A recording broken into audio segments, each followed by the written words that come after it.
지난 3월 충북대학교에서 열린 윤석열 전 대통령 탄핵 촉구 집회. 유튜버들이 난입해 학생들을 폭행하고 현수막에는 불을 질렀습니다. 당시 이들과 함께 탄핵 반대 집회를 이끌며 부정선거 의혹 등을 주장했던 한 재학생이 내년도 충북대 총학생회장에 당선됐습니다. 헌법재판소의 편향성 그리고 부정선거 관련해서 사람들이 많은 의혹을 제기하고 있다고. MBC 보도 이후 대학 커뮤니티에는 이를 문제 삼는 글이 잇따랐습니다. 그런데 댓글에는 문제를 제기하는 학생들을 향해 빨갱이 같은 원색적인 비난이 쏟아졌습니다. 비판 성명을 낸 일부 학생들이 사회학과 소속이란 점을 들어 사회주의학과라는 조리돌림까지 줄을 이었습니다. 검증과 비판이 있어야 할 자리가 이념 논쟁으로 변질되면서 학내 갈등의 골은 더욱 깊어지고 있습니다. 사회학과니 걔네가 확실하게 주도하고 있는 것도 아니고 그런 것 자체가 그냥 보기 불편했어요. 성숙하게 싸웠으면 좋겠는데 그것보다는 그냥 정치 싸움 된 것 같고 약간 민주주의가 잘못된 것 같고. 투표에 참여한 학생들을 만나보니 선거를 통해 63%라는 득표율로 당선된 만큼 결과를 존중해야 한다는 목소리가 많았습니다. 뽑혔는데 이렇게 나중에 이렇게 논란을 키우는 사람들도 약간 문제가 있다 생각하고. 학생회장 분분에 맞게 그 학생의 의견을 대변해주고 학교 일만 해주면 되지. 그 개인적인 정치 성향까지 꺼내가지고. 하지만 대학 밖에서는 이번 사태를 단순한 교내 선거 문제로 봐선 안 된다는 규탄의 목소리가 커지고 있습니다. 헌법 정신을 부정하거나 폭력적인 세력을 옹호했던 이력은 국립대 학생 대표로서 용인될 수 있는 범위를 넘어섰다는 지적입니다. 공동체를 파괴하는 집단을 민주주의로 인정하는 순간 공동체 자체가 없어질 위험에 처한다는 것을 충북대 선거관리위원회가 당선 무효를 요구하는 학생들의 이의 제기를 기각한 가운데 일부 학생들은 학생 총회 소집까지 예고했습니다. MBC 뉴스 김우초입니다.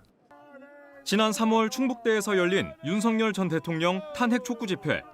그런데 갑자기 극우 유튜버들이 몰려와 집회 중인 학생들을 폭행하고 학생들의 현수막을 빼앗아 불까지 지릅니다. 자, 불 떼었다! 불 떼었다! 당시 충북대에선 이들 지지자들과 함께 탄핵 반대 집회를 이끌었던 재학생이 있습니다. 헌법재판소의 편향성 그리고 부정선거 관련해서 사람들이 많은 의혹을 제기하고 있다고. 그런데 지난달 27일 이 학생은 충북대의 내년도 총학생회장으로 당선됐습니다. 그는 극우 유튜버와의 직접 연관성은 부인했지만 탄핵 반대 입장은 여전한지 묻자 이렇게 답했습니다. 저는 입장을 밝히는 것 자체가 어떻게 보면 너무 학교를 정쟁의 도구로서 사용하는 느낌이 강한 질문이어서 사실 입장은 없다라고 말씀. 문 씨는 투표율 52.9%, 득표율은 63%로 경쟁 후보를 여유 있게 따돌렸습니다. 탄핵을 당했으니까 이 후보자를 뽑자 그런 생각을 갖고 투표를 하진 않았고 그냥 그 사람이 선거운동을 하고 그냥 공약을 보고 그런 걸 좀 중점을 보고. 12.3 내란 사태가 발생한 지 1년. 탄핵 반대를 외치며 극우 유튜버들이 재학생을 폭행했던 일은 어느새 잊히고 있습니다. 이미 했으니까 어쩔 수 없고 그 사람의 사상이니까 존중하고 이 학교에서 이제 더 나아가는 탄핵 반대 어떤 그런 활동을 했던 이력이 있다는 걸 알았으면은 다른 분을 뽑지 않았을까. 학생들의 선택은 존중받아야 하지만 캠퍼스 우경화를 경계하는 목소리도 큽니다.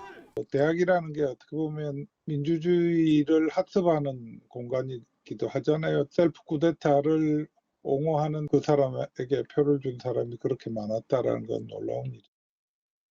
이번 선거 결과에 대해 충북대 선거관리위원회에는 극우 논란을 가진 후보의 당선을 무효로 해달라는 이의 제기가 잇따르고 있습니다. MBC 뉴스 김우초입니다. 윤석열 대통령 탄핵 촉구 집회에 극우 유튜버가 몰려들면서 대학생들이 건물 안으로 피신한 상황. 경찰관들이 출입문을 막아서고 유튜버들과 대치 중인 가운데 모자를 쓴 사람이 현수막을 질질 끌고 나타납니다. 현수막을 바닥에 두고 쪼그려 앉았다 일어나자 불이 붙어 있습니다. 집회 중이던 학생들의 현수막을 빼앗고 불까지 지른 겁니다. 불 떼었다! 불 떼었다! 극우 유튜버들은 학생들에게 욕설을 퍼붓고 밀쳐 넘어뜨리고 얼굴을 촬영해 학번과 이름까지 특정 사이트에 공개했습니다. 당시 현장에 있었던 경찰은 10명. 집회를 시작한 지 10분이 지나 극우 유튜버들이 몸싸움을 벌이자 그제서야 경찰서와 지구대에서 40명이 더 투입됐습니다. 하지만 이들 역시 적극적으로 극우 세력을 제지하진 않았다고 학생들은 말합니다. 극우 유튜버들이 뭐 난입을 하고 밀치고 이러는데 아무런 제지도 없었잖아요. 경찰이 오긴 했는데 아무것도 안 하고 방관만 하고 있었던 게 문제예요. 이에 대해 경찰은 극우 유튜버들이 참석하는 건 미리 알지 못했고 충돌을 막기에는 경찰관 수가 부족했다면서 추가 경력이 투입된 뒤에는 학생들 보호에 최선을 다했다고 설명했습니다. 충북대에 대해서도 비판이 쏟아지고 있습니다. 주최 측에는 집회 참석자 명단을 요구하면서 외부인이 학교에 난입하는 것에는 적극적으로 나서지 않았다는 겁니다. 개인 신상에 대한 그 유포에 대한 불안감이 되게 커지고 있는데 그걸 학교에서 수집을 하겠다는 것이 검열하고 그 개개인을 감시하겠다는 의도로밖에 받아들여지지. 충북대 학생들은 극우 유튜버들에 대해 고소장을 접수하기로 했고 경찰은 불을 지르고 학생들을 폭행한 영상들을 확보해 수사에 착수했습니다. MBC 뉴스 김우초입니다.